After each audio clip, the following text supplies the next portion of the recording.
Hi friends, welcome back to my channel Gautami official.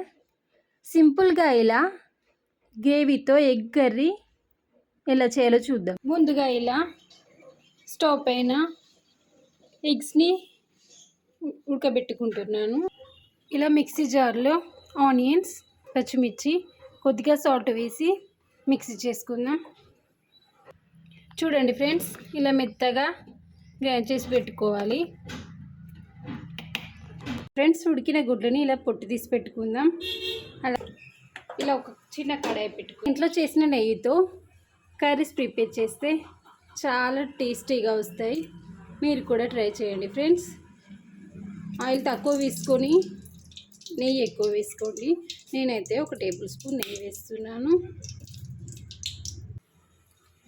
ఇంట్లో spices ఏం లేవు ఫ్రెండ్స్, ఓన్లీ బగారాకు, కసూరి మేతి, మిరియాలు, జీలకర్ర, పచ్చిమిర్చి, కరివేపాకు, ఓన్లీ ఇవే ఉన్నాయి. వీటితో కర్రీ అడ్జస్ట్ చేసుకుందాం.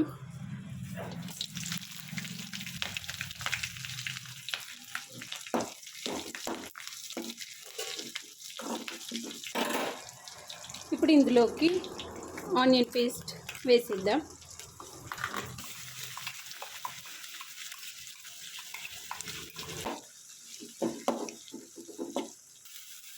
దీన్ని అటు ఇటు ఫ్రై చేసుకోవాలి. చూడండి, అల్లం పేస్ట్ వేస్తున్నాను. 1 టేబుల్ స్పూన్ అల్లం పేస్ట్.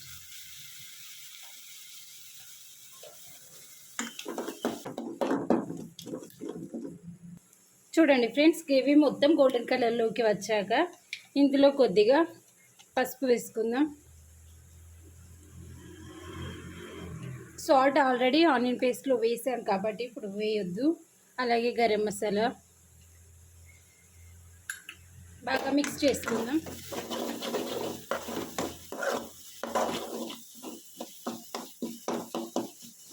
ఇప్పుడు ఇందులో చిల్లీ పౌడర్ వేద్దాం. కారపొడి 1 టేబుల్ స్పూన్, 1.5.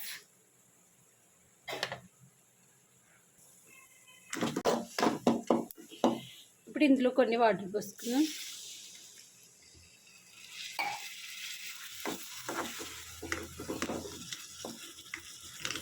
ఈ గ్రేవీ అంతా కూడా ఆయిల్ పైకి వచ్చేదాకా ఉడికించుకోవాలి. ఇలా ఆయిల్ మొత్తం పైకి వచ్చాక ఇందులో ఎగ్స్ వేసి